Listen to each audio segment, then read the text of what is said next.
Je tiens d'abord à remercier beaucoup Madame Cotin-Larouge et le DICE de leur invitation. Je ne sais pas si on m'entend bien. C'est un peu plus fort.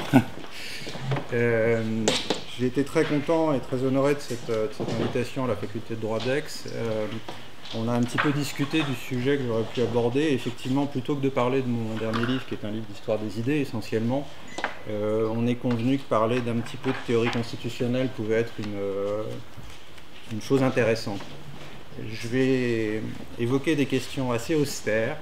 Je ne veux pas vous trahir sur le degré de difficulté du propos.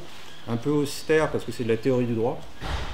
Mais c'est de la théorie du droit que j'envisage pour moi et à mes propres fins comme ayant une visée en droit constitutionnel, visant à résoudre des problèmes en droit constitutionnel, voire même avant de les résoudre, de bien les poser. Et là, le domaine sur lequel je vais prendre pied, ou essayer de prendre pied, c'est la théorie de l'interprétation.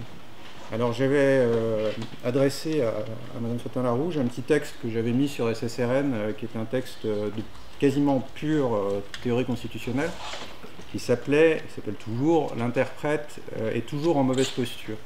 Et je me suis contenté, par économie de moyens, de rajouter entre parenthèses l'interprète constitutionnel aujourd'hui. J'avais un de mes amis, quand j'étais à votre place, un étudiant en tout cas doctorant, qui me disait « tu fais toujours le même article, tu rajoutes un mot à chaque fois dans le titre ». Parce que je faisais l'Angleterre, ensuite la responsabilité en Angleterre, ensuite la responsabilité ministérielle en Angleterre, ensuite la responsabilité ministérielle en Angleterre au XVIIIe siècle, au XIXe siècle, bon voilà. Donc là j'ai simplement rajouté un mot, mais j'espère que c'est ce mot qui fera l'intérêt du propos, parce que je voudrais à la fin, dans le temps que j'aurai, essayer de vous montrer vers quoi ça peut conduire de poser ou de reposer la question de ce que fait un interprète en droit. J'ai aucune illusion ou aucune prétention sur le fait que je vais dire beaucoup de choses déjà dites. Je me suis rappelé en arrivant, et sans aucune comparaison entre moi et cet immense penseur, une phrase bien connue d'Emmanuel Kant qui dit c'est déjà quelque chose de proposer une nouvelle formule de la moralité. Ce que voulait dire Kant, c'est qu'il ne voulait pas refonder la moralité, il voulait en proposer une nouvelle formule. Encore une fois, sans aucune comparaison entre moi et lui, c'est un peu ça que je veux faire. J'ai les données de base de ce que c'est qu'interpréter, tout le monde les a à peu près en main ou en tête. Ce que j'essaye, c'est de refondre. Et c'est déjà un certain effort de faire ça, et je vais essayer de vous expliquer pourquoi j'essaye de fournir cet effort. Je vais résumer mon propos, ça va paraître évidemment très abstrait et compliqué, d'ailleurs ça le sera.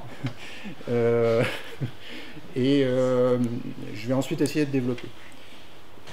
Je pense que, on pense pas tant que ça, la théorie de l'interprétation, ce que fait on est obsédé par l'interprète en droit constitutionnel contemporain parce qu'il a pris le pouvoir, notamment les juges constitutionnels, mais ce qu'il ou elle fait, on ne sait pas très bien ce que c'est, voire même on est pris dans une sorte d'impasse, de dilemme, je ne sais pas, entre deux conceptions de l'interprétation que je crois toutes les deux délicate. Le mot qui me venait à l'esprit, c'est le mot vicié, mais je vais essayer d'être tempéré. Je crois qu'elle pose des problèmes sérieux. Je propose plutôt de les écarter. Et je voudrais leur substituer une conception de l'interprétation comme une situation. Et je vais essayer de vous dire pourquoi ça me paraît mieux de dire les choses comme ça. Je dirais, chaque mot compte. Quand je vais dire que c'est une situation, quand je vais dire que l'interprétation, c'est le fait de quelqu'un qui se trouve dans ce que je vais appeler un jeu, quand je vais dire qu'il y a des rapports de fidélité ou des rapports de liberté, la toute petite goutte de théorie de philosophie du droit que je vais essayer d'apporter à ça, c'est de prendre les mots que j'emploie au sérieux. Peut-être que je me plante, hein. Je ne suis pas en train de dire que j'ai raison et que c'est mieux. C'est une pure suggestion que je formule, j'en suis à un stade assez peu avancé de mon travail sur tout ça. À mon sens, il est préférable de dire qu'il y a interprétation dans le domaine du droit quand un certain acteur... Alors, j'ai fait des tentatives pour mettre ça au féminin, mais alors, j'ai soumis ça à ma femme, et elle m'a dit, tu dis l'interprète elle, on ne comprend plus rien. Donc, je vais dire l'interprète il, mais nous convenons que c'est totalement neutre dans mon esprit. Lorsqu'un acteur quelconque, par exemple, si je dis une actrice quelconque, vous avez pu me suivre, lorsqu'un acteur quelconque se trouve dans une certaine situation, une certaine situation, je vais essayer de vous dire que ça veut dire qu'il ou elle est un peu coincé. C'est pour ça que j'ai employé la formule de chute dans l'interprétation. qui a des connotations philosophiques sur lesquelles on peut revenir, mais c'est peut-être pas le propos. Quand on est pris là-dedans, c'est qu'on est entre deux horizons. On est entre un horizon de fidélité à ce que je vais appeler moi une source, et un autre horizon qui est un horizon de liberté.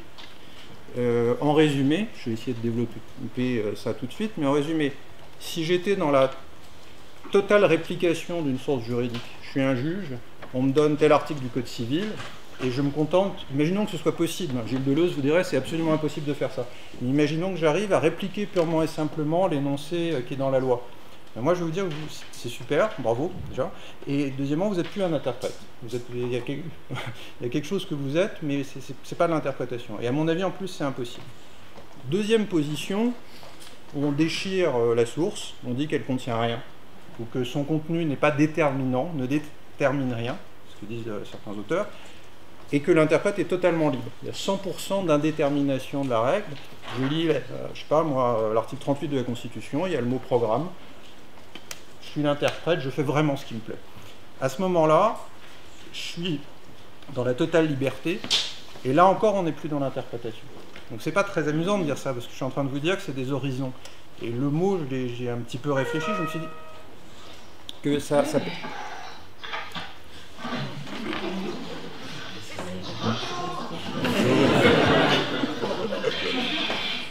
Le propre d'un horizon, c'est qu'on ne le rejoint jamais. Et si j'appelle ça des horizons, c'est que précisément, il me semble que quand on est l'interprète, on a d'un côté un horizon de fidélité à ce que je vais appeler une source, de l'autre un horizon de liberté. Si on rejoignait le point qui s'appelle fidélité, on ne serait plus interprète. À mon avis, c'est impossible. Et si on rejoignait le point qui s'appelle liberté, ce qui est tout à fait possible pour le coup, on peut absolument imaginer un juge constitutionnel qui ignore totalement la source.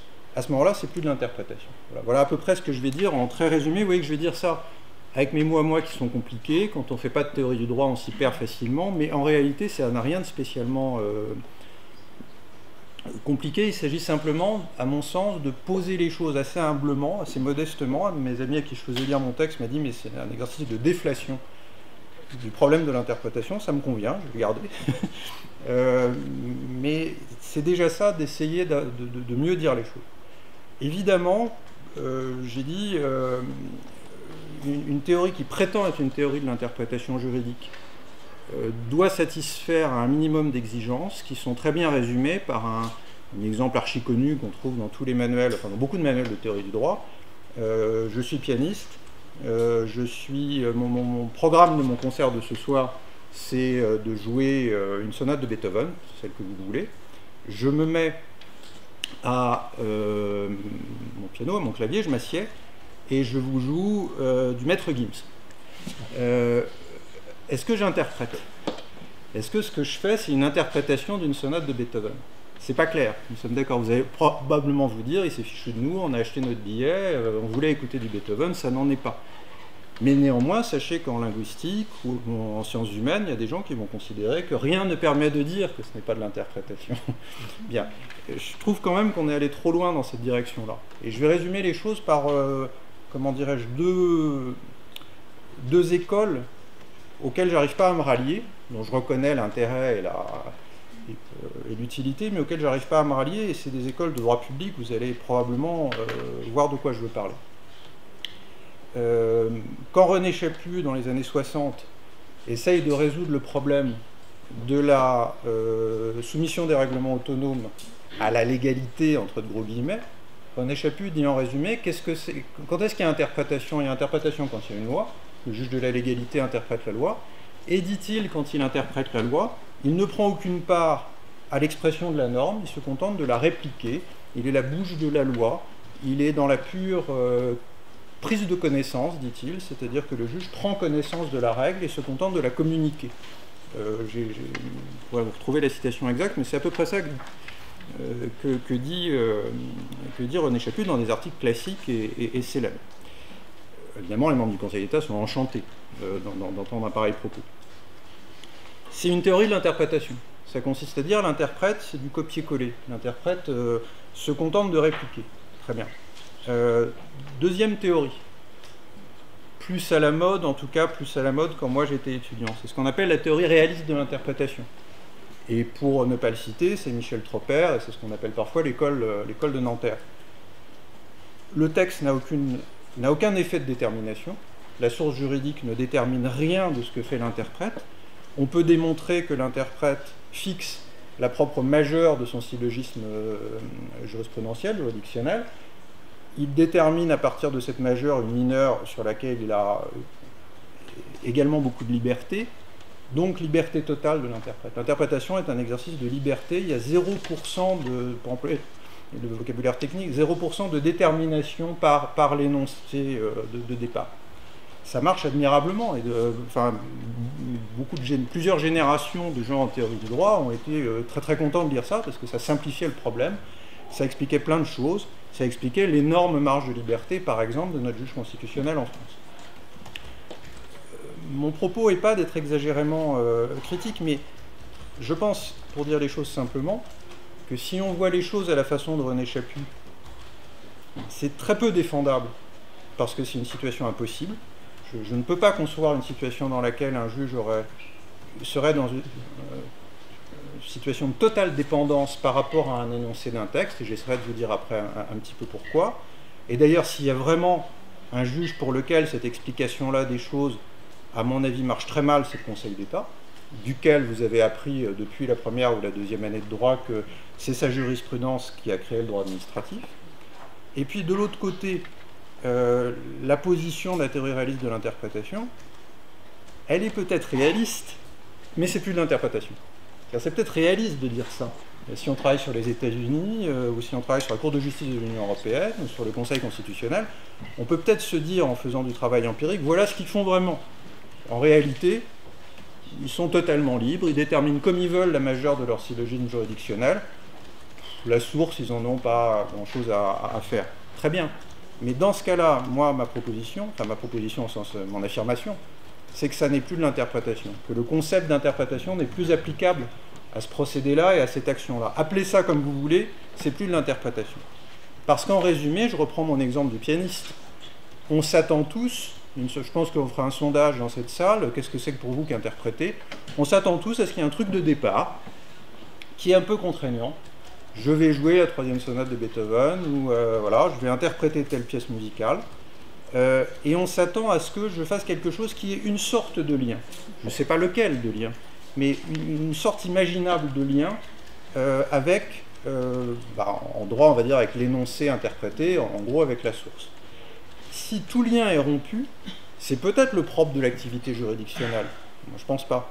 Parce qu'en réalité, je trouve qu'empiriquement, c'est très faible comme thèse. Essayer de prouver que c'est la théorie réaliste de l'interprétation qui explique bien empiriquement le travail de nos juges, moi, j'y crois vraiment pas. Je crois qu'on voit toujours un lien. C'est peut-être un caoutchouc qu'on tire très fort, mais il y a toujours le caoutchouc, il casse pas. Et s'il casse, c'est que c'est plus un interprète, celui qui a fait ce casser le caoutchouc. Donc, il m'a semblé qu'il fallait reposer le problème. L'effet de conviction sur moi de la théorie de René Chaput est nul, et l'effet de conviction sur moi de la théorie de Michel Tropper est très faible. C'est des grands auteurs, mais il me semble que nous avons, nous, publicistes français, sur la question de l'interprétation, une situation pas bonne, où on est obligé soit de se dire le juge, il est super, pourquoi il est super? Parce qu'il ne fait que redire ce qu'a déjà dit le législateur, théorie du principe de l'égalité, théorie que, par exemple, le Conseil d'État lui-même dément dans toute sa doctrine interne. Lisez les études et documents du Conseil d'État depuis 1947, vous trouverez toujours des explications parfaites du contraire. Ou alors on a la position réaliste nanterroise, qui a les avantages et les inconvénients de la radicalité, c'est-à-dire d'en dire trop. En anglais, on dit « it explains too much », ça en explique trop. Bien, ça c'est une première chose. Deuxième chose, admettons que voilà, ce que j'ai à dire à propos de l'interprétation, ça soit à peu près ça, par charité. J'ai voyagé, je me suis levé tôt ce matin, admettons que dans un premier temps, voilà. Je pense qu'il y a une distinction importante à opérer qui est clarificatrice. Depuis un grand auteur américain qui s'appelle Ronald Dworkin, il y a une tendance à considérer, en théorie du droit américaine, anglaise, un peu française aussi, que l'activité juridique est une activité interprétative, une pratique interprétative. Et Dworkin, lui encore, il pousse son bouchon théorique très loin. Il dit c'est purement et simplement interprétatif, mais c'est pas interprétatif de ce que tout le monde croit. C'est pas interprétatif d'une source, c'est interprétatif de ce qu'il appelle l'intégrité. Et l'intégrité, ça veut dire la moralité publique collective. Il dit, par exemple, la philosophie morale et la philosophie politique d'une société qui fait consensus à un moment donné. Je cite de mémoire les formules qu'il emploie, mais c'est les standards moraux d'une société, dit aussi Dworkin.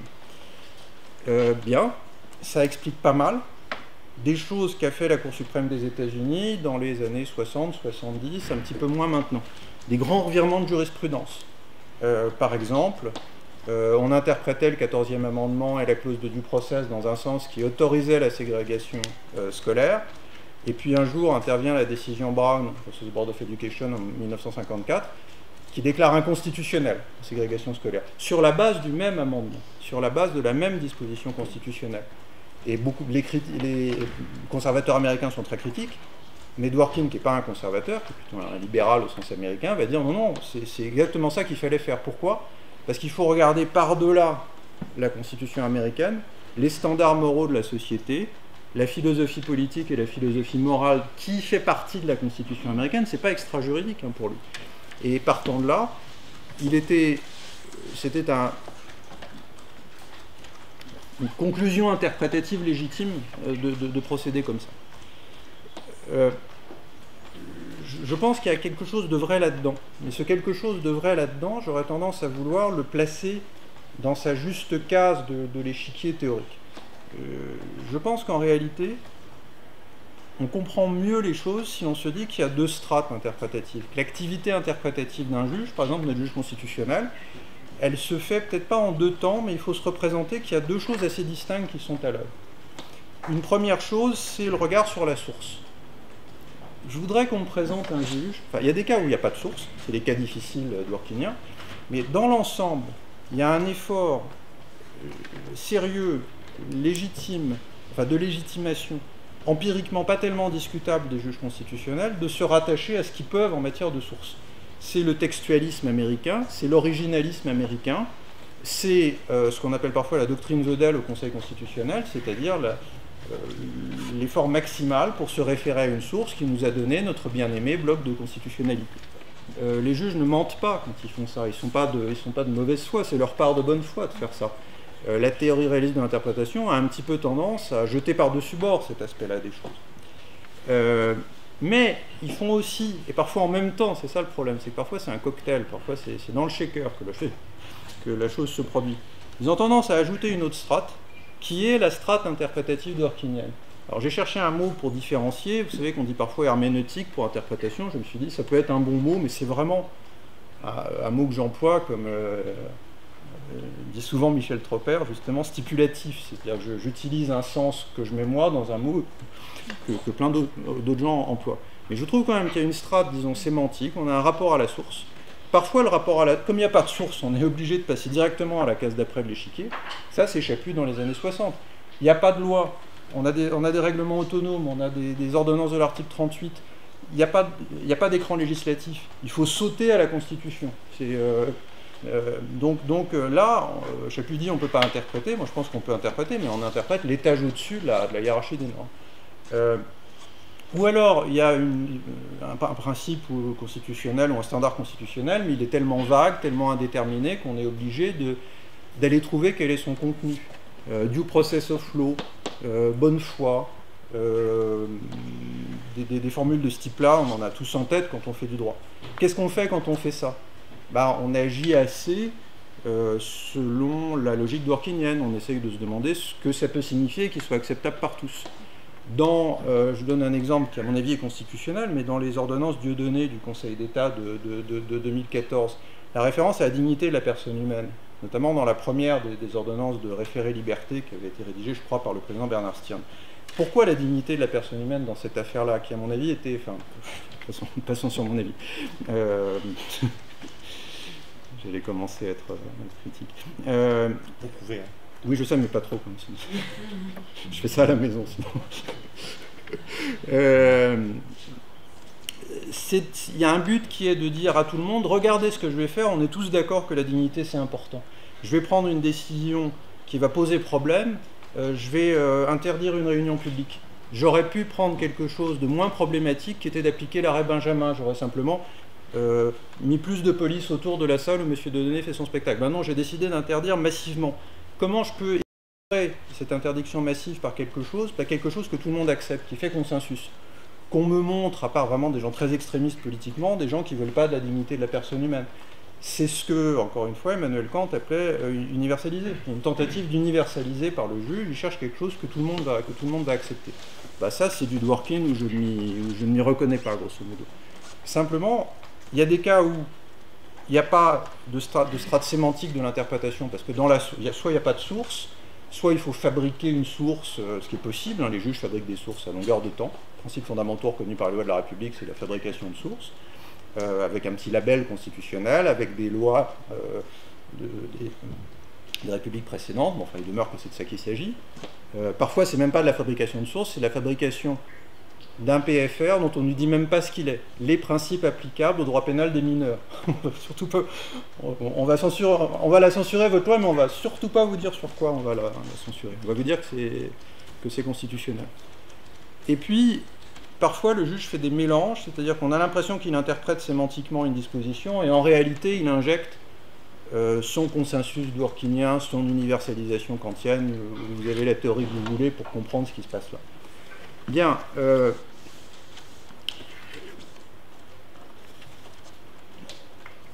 Une fois qu'on a fait ça, je vais passer un peu vite sur un certain nombre de développements, mais une fois qu'on a fait ça, il me semble qu'il peut y avoir un gain. Une fois qu'on... Admettons les présupposés que je viens de poser là, admettons-les pour le quart d'heure qui me reste, après vous aurez parfaitement le droit et je vous y inviterai à me dire que ça ne marche pas, mais admettons ça, je pense que ça a certaines vertus, et ça a certaines vertus en droit constitutionnel. Pourquoi ça a des vertus en droit constitutionnel? Parce que nous sommes dans le monde, nous avons basculé dans un monde constitutionnel qui a changé massivement, au terme de ce que j'appellerais une grande transformation, pour reprendre le titre d'un grand ouvrage d'histoire économique. La grande transformation, c'est quoi? C'est que désormais, nous assimilons, nous amalgamons la Constitution au sens de la loi constitutionnelle formelle, Constitution du 4 octobre 58 en France, par exemple, avec l'interprétation qu'en donne le juge. Nous ne disons pas que le juge est souverain, ça ne marcherait pas, ce ne serait plus un juge. Nous ne disons pas que le texte de la Constitution est suffisant, parce que nous savons qu'en réalité, ça marchait très mal quand il n'y avait pas de juge constitutionnel. Et que le déplacement vers des systèmes constitutionnels à justice constitutionnelle était quasi indispensable. Ça ne sert à rien de lutter contre des moulins à vent. Si ça a eu lieu, il y a un peu un principe hegelien qui est à l'œuvre. Si ça s'est produit, c'est qu'il y a des raisons sérieuses, si vous voulez. Il y a eu des raisons pour ça, ces raisons sont explicables. Ça ne veut pas dire que le résultat est entièrement satisfaisant, ça veut dire que c'est arrivé pour une raison. Et la raison pour laquelle c'est arrivé, c'est en substance que les textes constitutionnels étaient indéterminés. Vous aviez un attachement à la Constitution, une critique vis-à-vis de la législation. On voulait que le législateur, comme m'avait dit un jour très bien Patrick Waxman, professeur à Strasbourg, on s'est rendu compte que la loi était une norme supposant contrôle, formule qui est orale, mais je cite parce que je la trouve brillante, c'est une norme supposant contrôle. Nous voulons tous de ça. On est tombé dans ce que j'appelle moi l'état de la justice constitutionnelle. Dans cette situation-là, on est quand même un peu embêté. Parce que comment est-ce qu'on va dire où on se trouve? Comment on va décrire notre situation réelle? On a beaucoup de mal. C'est très dur à dire en une seule phrase. On est obligé, dans un certain moment, de se dire c'est la Constitution qui prévaut, principe de constitutionnalité de Louis Favoreux, la Constitution s'impose. Mais dans la seconde d'après, on va dire qu'en réalité, c'est le juge constitutionnel qui décide. Et on ne va pas arriver à s'en dépatouiller, si vous me pardonnez la formule. On va être obligé en même temps de faire prévaloir l'idée d'une suprématie du texte constitutionnel, et en même temps de dire que ce texte constitutionnel, il n'est pas du tout autosuffisant, il est affecté d'une grande fragilité, et que ça va être au juge de nous dire quel est son contenu. Entre la source et l'interprète, on est devenu incapable de trancher. L'interprète nous dit la source nous renvoie vers l'interprète. Amalgame entre la source qui a été énoncée par le pouvoir constituant originaire, ou dérivé, et la source et l'interprétation de cette source par des autorités habilitées, type, à cause de l'article 62 de la Constitution, notre juge constitutionnel. C'est une situation incroyablement délicate, et je pense que nous sous-estimons notre difficulté collective à bien nous formuler la situation dans laquelle on se trouve. Lisez vos manuels de droit constitutionnel, vous trouverez toujours les deux formulations, et je prétends pas faire mieux, les deux formulations accolées l'une à l'autre, avec quand même une absence de sensibilité à la distorsion que ça contient. C'est la Constitution qui est devenue la norme suprême. Ah oui, mais c'est quand même le juge qui va nous dire ce qu'il faut faire.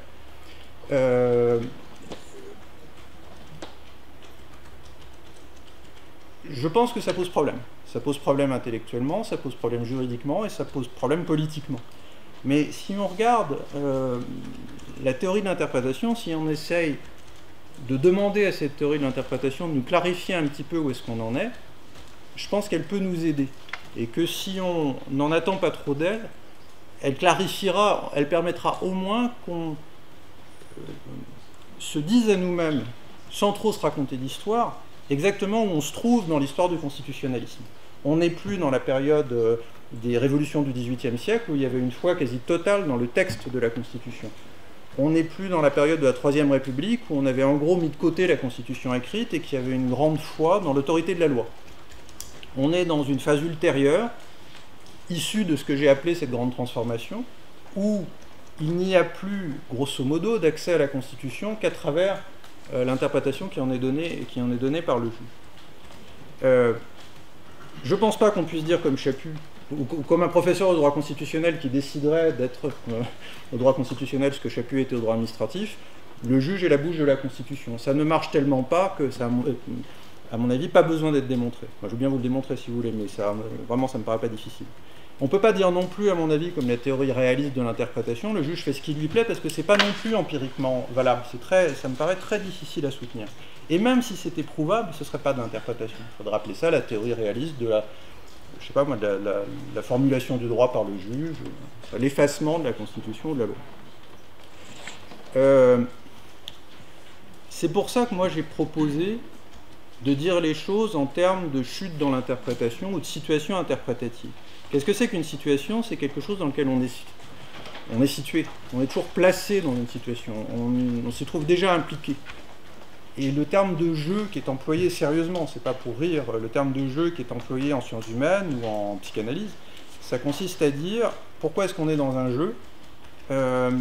Parce qu'il y a des règles, mais parce que notre activité en regard de ces règles comporte une dose sérieuse de liberté. Je joue pas au football, mais je joue au football, il y a des règles du football. Si je prends le ballon à la main et que je vais marquer un essai, c'est plus du football, je peux le faire. Mais à ce moment-là, on ne peut plus appeler ça le jeu. Il y a une obéissance aux règles et en même temps, il y a une liberté. Il y a une partie de contrainte, il y a une partie d'émancipation vis-à-vis des contraintes. C'est pas grand-chose de dire ça, ça n'a rien de formidable. Je ne suis pas en train de vous dire un truc extraordinaire, mais ça me paraît déjà préférable aux deux positions que j'ai dites au départ. Et quand on admet un petit peu cette idée-là, d'une situation d'interprétation dans laquelle on n'a pas le choix de se trouver, le juge constitutionnel est obligé d'interpréter la Constitution, c'est l'article 4 du Code civil, pour d'autres juridictions, on a déjà cette idée qu'on se trouve entre un principe de fidélité et un principe de liberté. Si je vais trop vers la fidélité, c'est impossible. Si je vais trop vers la liberté, je ne suis plus interprète. Mais ça conduit à regarder avec un peu de scepticisme le langage du juge sur lui-même ou le langage d'une doctrine très orthodoxe du droit public français sur le juge, par exemple sur le juge constitutionnel. Peut-être certains ou certaines d'entre vous connaissent-ils ou elles la formule célèbre du doyen Vedel disant « le juge constitutionnel n'est pas maître de ses sources ». Qu'il lui-même a redit plusieurs fois dans sa vie et que Louis Favoreux citait avec beaucoup d'approbation très, très régulièrement. Prenez, comme disent les philosophes, analytiquement le concept d'interprétation, voire même le concept de source. Une source, c'est quelque chose qu'on interprète. Une interprétation, c'est une certaine activité de création du droit en relation et sous une certaine dose de détermination vis-à-vis d'une source. Si je dis ce que dit Vedel, c'est une pure tautologie. Je ne suis pas maître de mes sources, qu'est-ce que ça veut dire? Ça veut dire que je suis un interprète, un interprète est un interprète, et une source est une source. Quand j'ai dit le juge n'est pas maître de ses sources, je n'ai dit qu'une chose purement tautologique. Et quand Georges Vedel le dit quand il le dit, c'est de la pure tautologie à finalité politique, pas de politique de droite ou de gauche, pas de politique des partis, de politique de défense de la justice constitutionnelle en France qu'il s'agit de consolider, de stabiliser, parce qu'elle est jeune et qu'elle est fragile au moment où elle est en train de s'installer dans notre paysage juridique. Mais ça n'ajoute rien à la caractérisation de l'interprète, et ça n'ajoute rien à la notion de source. C'est purement analytique, comme on dit en philosophie. Une source est une source, un juge est un juge. S'il faisait autre chose que ça, il ne serait plus juge constitutionnel, peut-être même qu'il y aurait un problème. Ça me conduit à dire, et c'est le titre du texte que j'avais soumis, qu'il n'y a pas de bonne position interprétative. J'ai appelé ça, j'ai dit l'interprète est toujours en mauvaise posture. Oui, vous êtes toujours sur un truc très très déséquilibré, vous ne pouvez pas marcher droit, il n'y a pas de bonne situation interprétative. Vous êtes tombé dans une situation où vous n'avez pas vraiment eu le choix. Par exemple, votre situation comme organe étatique, la manière dont le droit applicable détermine votre condition d'organe de l'État et d'organe normatif de l'État fait que vous êtes obligé d'interpréter l'article 62 de la Constitution. Et en plus, on est obligé d'appliquer vos interprétations. Pour la Cour suprême des États-Unis, c'est plus compliqué parce qu'elle a créé elle-même la règle qui faisait d'elle un juge constitutionnel. C'est Marbury contre Madison en 1803. Mais c'est pareil, le juge peut parfaitement créer sa propre source, et c'est quand même une source, parce que ça objective sa relation au droit positif. Que va faire le juge parce qu'il est en mauvaise posture, justement? C'est qu'il va dire, bon, je vais mettre de l'objectivité dans tout ça. Le juge américain va dire, je vais m'imposer la Constitution comme une loi. C'est l'arrêt Marbury contre Madison de 1803. Je vais en faire la loi suprême. Donc je vais me mettre dans un rapport de fidélité avec elle. Que fait le juge français? Il va se dire, il y a des situations où, par exemple dans la Constitution française de 58, il n'y a pas de déclaration de droit. C'est quand même très préoccupant dans les années 70 en France de ne pas avoir un catalogue de droits fondamentaux. On va bâtir un dispositif à la fois rattaché à la Constitution par l'énoncé du préambule de 46 et nous permettant d'énoncer progressivement à un catalogue de droits qu'en gros, il n'y a pas besoin de contester, sauf pour être très critique, parce qu'ils sont beaucoup, par exemple, à celui du juge européen, à bien des égards. Mais on va fabriquer quelque chose qui objective notre travail pour rester un juge, pour rester fidèle à la source, et on a le droit d'être libre.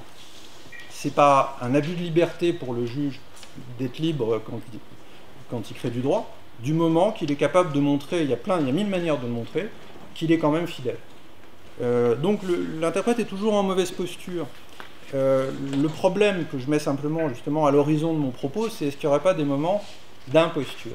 Est-ce qu'il y a des moments... Je ne suis pas certain de la réponse, et je le dis avec beaucoup de prudence, je ne suis pas certain que ça marche, mais on ne peut pas s'empêcher de penser qu'il y a des situations où on passe de la mauvaise posture à l'imposture.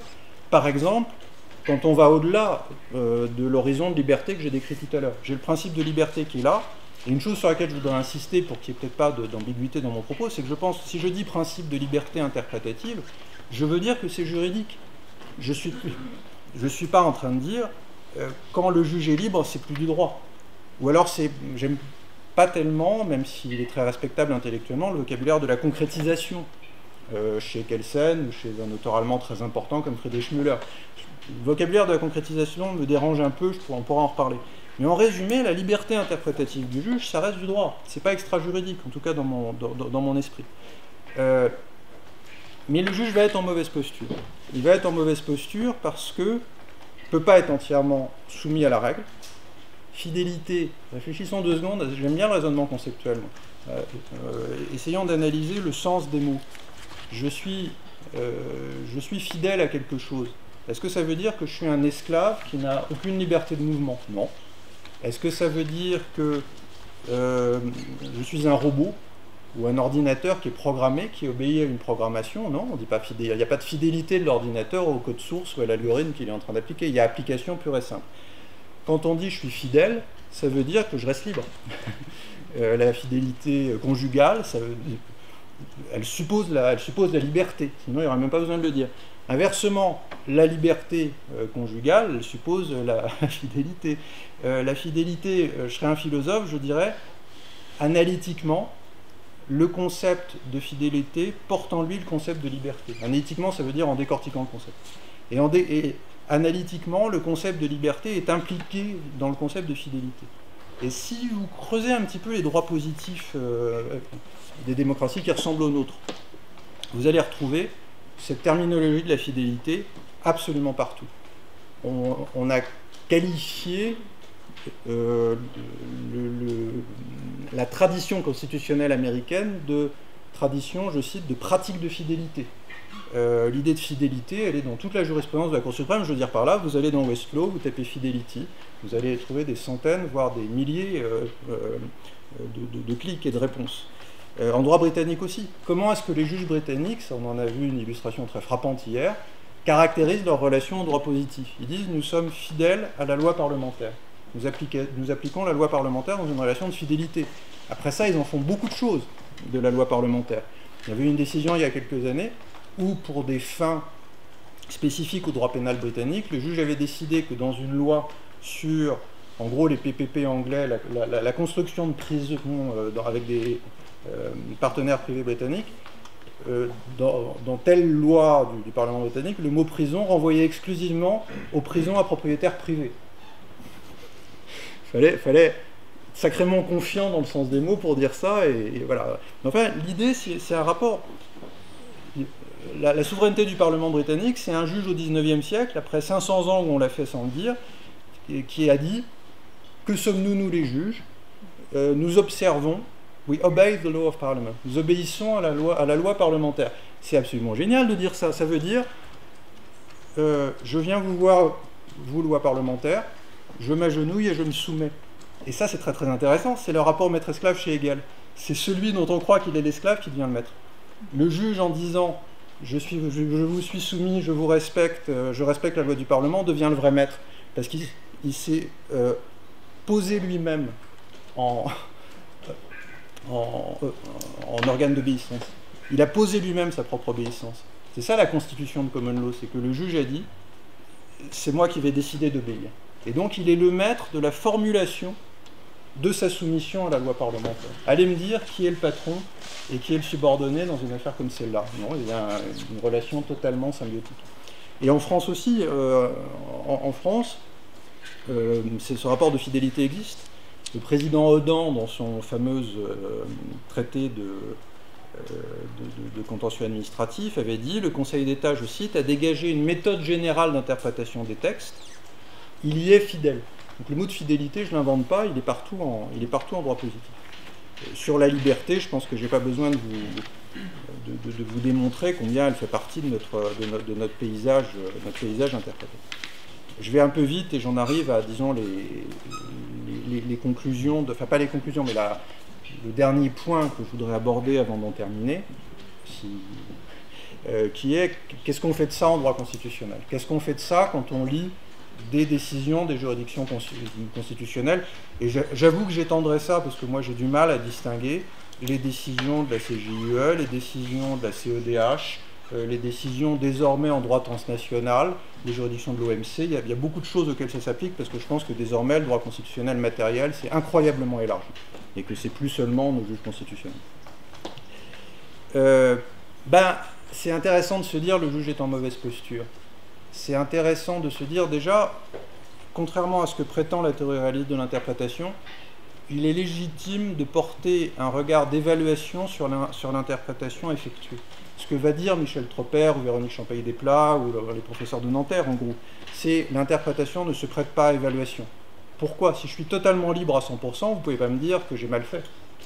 Si je vous chante une chanson de Maître Gims, je suis sûr que je ne vais pas le faire, mais plutôt que de jouer la sonate de Beethoven, si je suis l'interprète de Michel Tropper, vous n'avez aucun moyen intellectuel, vous n'avez aucun point de vue depuis lequel me dire que j'ai eu tort.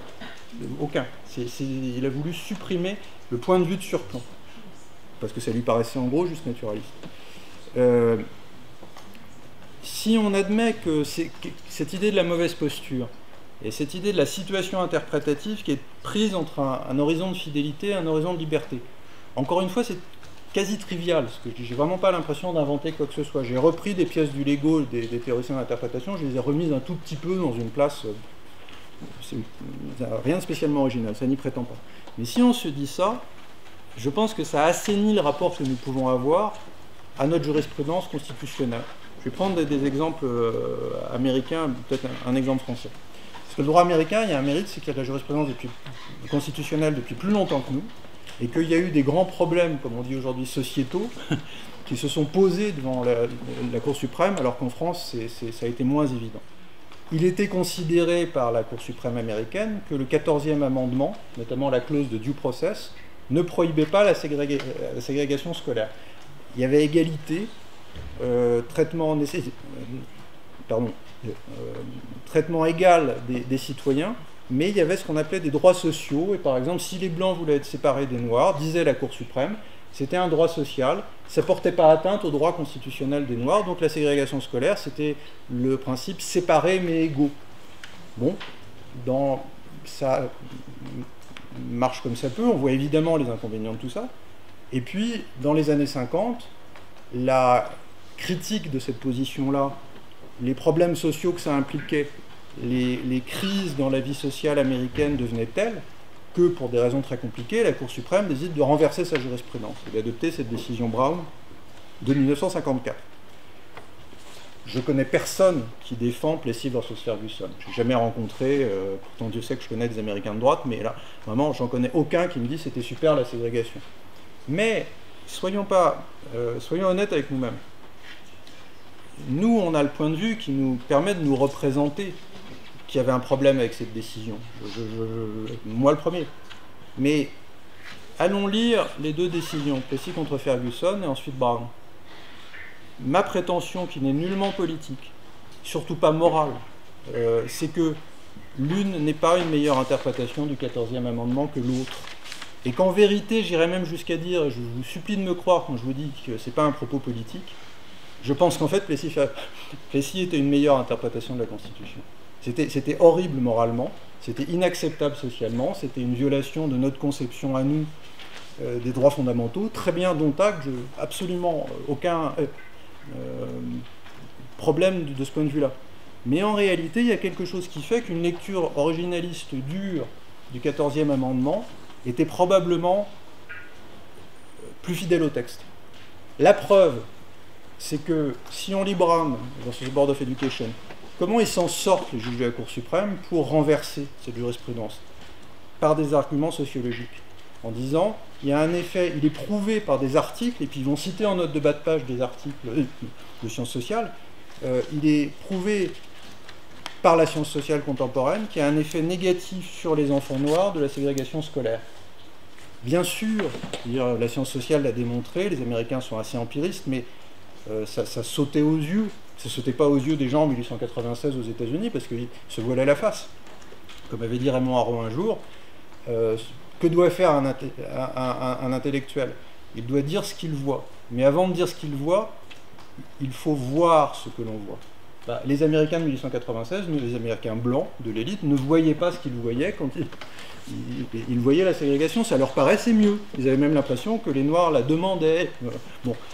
En 1954, ça devient impossible de dire ça, mais la solution constitutionnelle pour fabriquer ça, l'ingénierie constitutionnelle pour mettre ça dans la décision, il y a une très bonne note d'un juriste américain qui est devenu un attorney général de Reagan, qui s'appelle Edwin Meese, qui montre que ça ne tient pas beaucoup, que c'est pas une très très bonne décision.